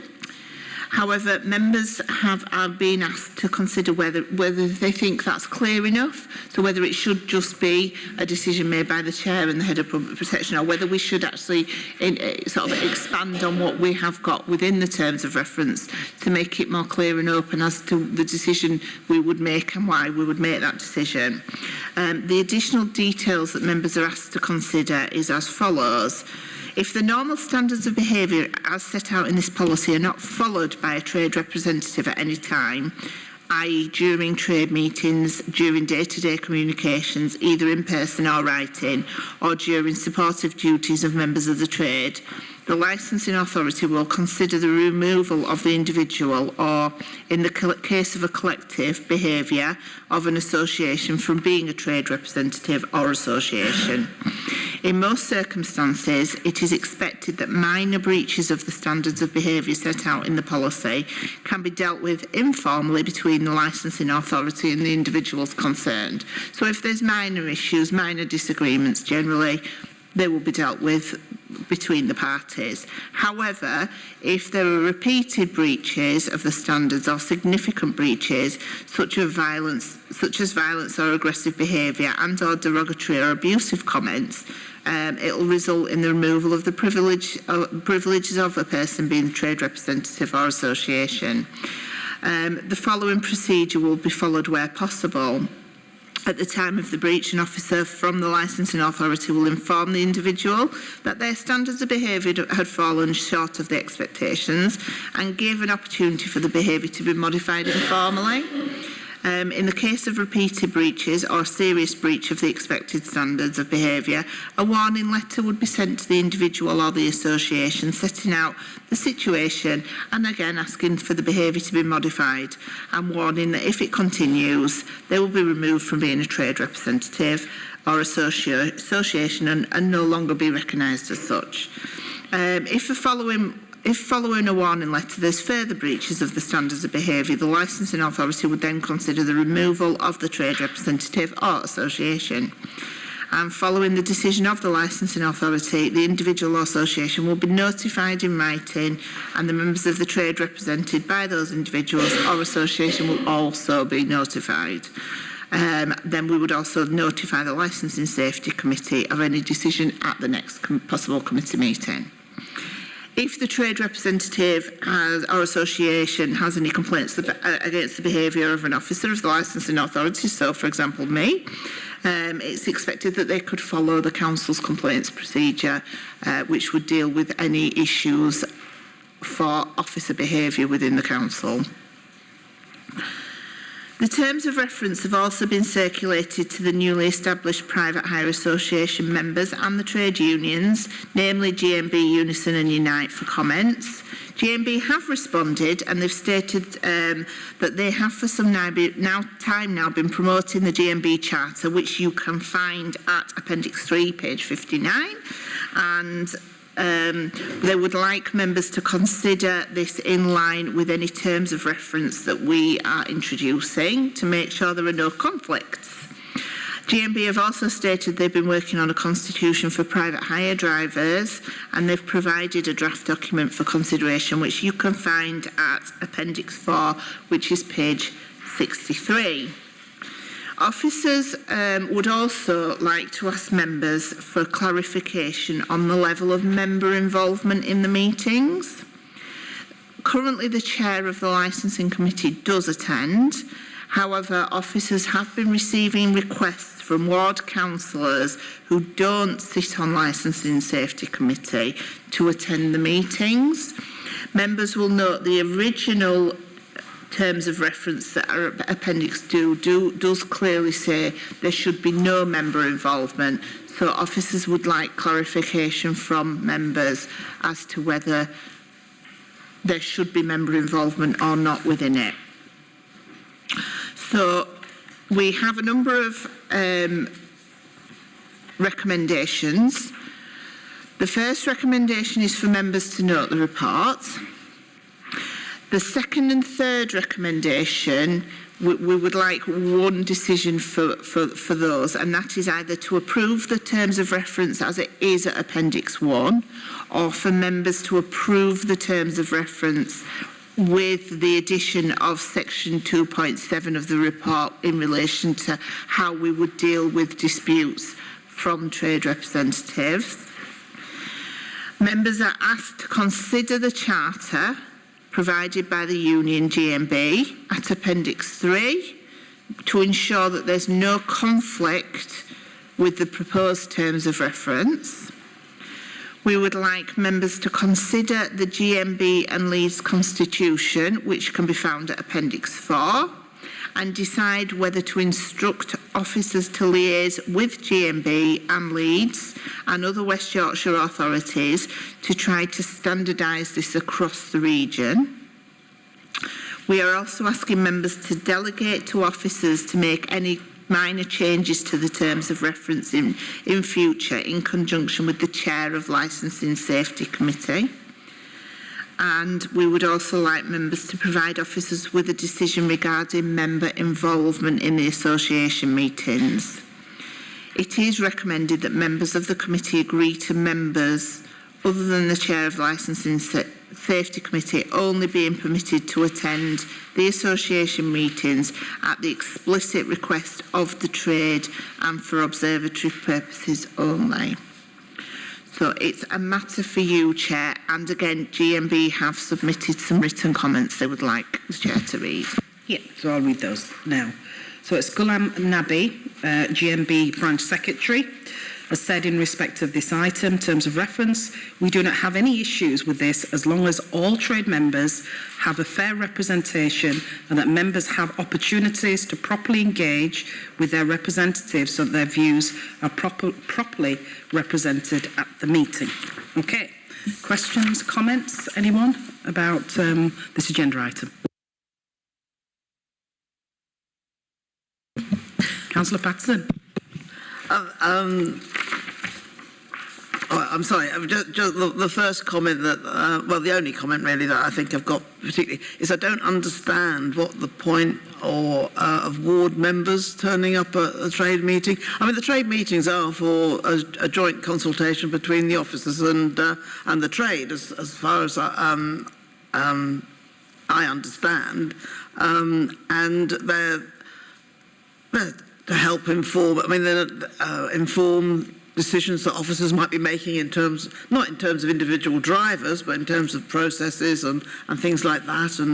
And also, I mean, just like the taxi or the bus lane issue, I know that that's been raised many times at meetings. It's to raise those sorts of issues which drivers are finding a problem, which either highways or licensing officers could help resolve. It's not about individual representation, either by ward representatives or even by a trade representative. They're not there at those trade meetings to represent an individual case. They're there to represent the whole of the trade, be it private hire or oh, gone out my head. Thank you. I wanted to say black cab, but that's not appropriate, is it? So I can't see what the role of a ward councillor would be, even if actually just to go and observe. And also, I think that would undermine the role of this committee. I mean, the only people that possibly should be in terms of members, be at those trade meetings. And again, I don't understand what the purpose would be, but they should be members of this committee who have had training in licensing, whereas ward members haven't. So, I mean, that's the... I'm sort of quite happy with everything on the whole, but the ward, that issue about ward members, I think is inappropriate, and I don't, as I say, I don't understand the purpose and whether or not all counts. Well, anyway, I'll leave that. I'll leave it there. Thanks. Councillor Sokka. Yeah, Chair. I've never been invited or been involved in attending a trade association meeting. Yeah, but as Carol said, but if there is a ward concerning the ward with the taxi driver, we have no problem to attend that because the board council responsibility to take up some issue. But I want to know, Chair, you as the chair of the this license safety committee, you attend all those trade association meetings on behalf of committee? I'd say probably 99.5%, yeah. Yeah. I think I've missed one. Yeah. So I think we are happy with that. You attend on behalf of the license committee. Yeah. Thank you. Councillor Holmwood. Yeah, I was just going to say, in terms of the members attending, I mean, if that's the recommendation that's put forward in terms of that they can go if the representative want them to go, then I don't really have a problem with that. But I agree with the point of what's the point. And it is a member, I think you're putting yourself in the position where you're giving the impression that you have some sort of ability to influence something that you don't. So you're kind of setting, I think, if members agree to go to that, they're just setting themselves up for a fail, really, aren't they? And giving the impression to the representatives that they're somehow going to be doing something about that. And I'm not sure, like you say, what's the point in observing the meeting? So I think it's more of probably a warning for members. You know, what benefit are you going to get from attending that? But I suppose if they want to go and observe, I can't really necessarily see why we should prohibit it.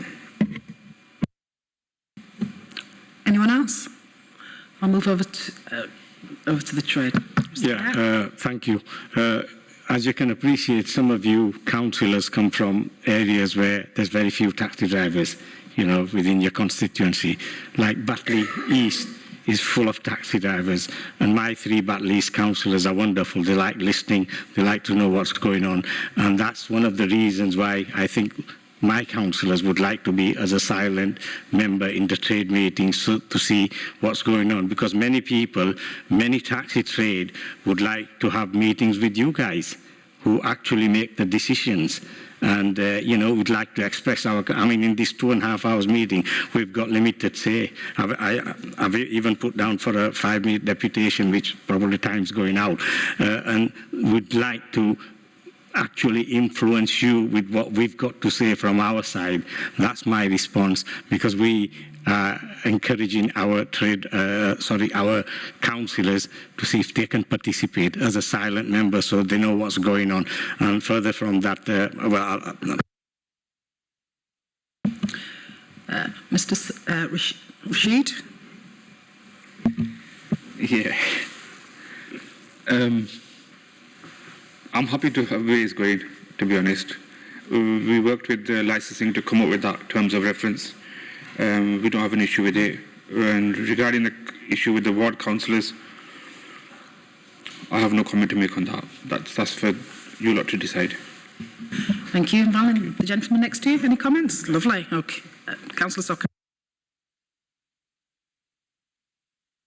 Chair, before you close the meeting, I just want to go back on the bus lane issue, the trade raised earlier. Yeah, I forgot to ask. I know it's a responsibility of the highways service. Can the officer from here can contact or involved with the highway, take the trade? Yeah, in my 2 years now that I've been in post, actually 2 years today, I think it is, I have been in regular contact with highways about the matter. I have we've been backwards and forwards and backwards and forwards. I am hoping to have something that's a bit positive for the trade soon, whether it's one thing I said to the trade, didn't I, Hill, when I first started, if it's the one thing I do in this job, I will get you an answer. It might not be the one you want, but you will get an answer. So we are on with it. I'm aware that it's an issue, and I'm aware it's been brought up and it's been rumbling on for years, and I can't understand why we've just not got that answer. But we are working on it, and we have been working actively with those people who work within the highway service that can look at it. Can I ask in the chairs through you? Can I ask all the bus lane issue, is there just in Huddersfield or Dewsbury, Bartley as well? It's bus lanes throughout the whole of Kirklees, and there isn't millions of them. We don't have loads, and there is one that can be used. So the bus gates can be used within the town centre, and there is Wakefield Road, isn't it? That was done as a test that can be used, but the others they're just specifically and only for buses within Kirklees. I have checked. We do know that other West Yorkshire authorities do allow for it, so we are looking into it, and if it kills me, I will get an answer. Yeah. Can I just jump? Very quickly. You know the bus service over the year now, they reduced the bus service, nearly half of the buses, those use the bus lane. So it's not like before when they built bus lane just for buses, but because they were bus service were quite good. Now it's an hour bus go to half an hour, the bus lane is empty. You know why? I think it's easier to accept trade association on these. Councillor Sokar, just to confirm, these are the sorts of discussions that we have in trade meetings, and information is taken back by Fiona. She's made inquiries. She's still making those inquiries. They're still ongoing. So I just want the committee to understand that this isn't a new issue, and this is why the trade meetings are so important, because they get an opportunity really to raise things and so on. Okay, so we need to move towards the decision. What are we going to do? No, we haven't. I thought I'd give you the time to ask your question. Right, okay. So the report's to be noted, in particular to consider Appendix 1, which is the terms of reference. So can we have a show of hands, first of all, if we are happy for that to be approved and adopted? Okay. And if we're happy for it to be... Sorry, can I just... There's point 2 and point 3. So point 2 is, are you happy to adopt it as is? Or point 3 is, are you happy to adopt it with the addition? So it'll either be one or the other. Right, okay. Thank you for the clarity. What I was going to say is whether we want to include the addition. So it's two different scenarios, just to complicate things for me. So the second option then, so there's one option just to adopt it the way it is, or the second option is to adopt it, but also to include the additional section, which is 2.7, which is in relation to behaviour and breaches. So are we happy to adopt the first one or the second one? So I'll ask the question again. So the first one is just approving the terms of reference without any information about behaviour and significant breaches. Show of hands, please. Okay, so the second option is to approve terms of reference, but to include behaviour of trade representatives. Can we have a show of hands? Fantastic, thank you. So that's approved. The other issue is to consider the charter, which is Appendix 3, and that we're satisfied that it doesn't conflict with what's proposed in the terms of reference. Can we have a show of hands that it doesn't conflict with the terms of reference?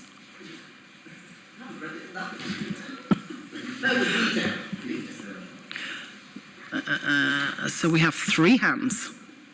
So does everybody else think it conflicts? No? Can we have a show of hands if we don't think it conflicts?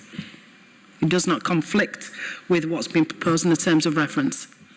Or do you want some more clarity? Do you want some more clarity? Yeah, lovely. Okay. Can we have a show of hands again, just so the officer can make a note of things? So I think it's unanimous there. Okay.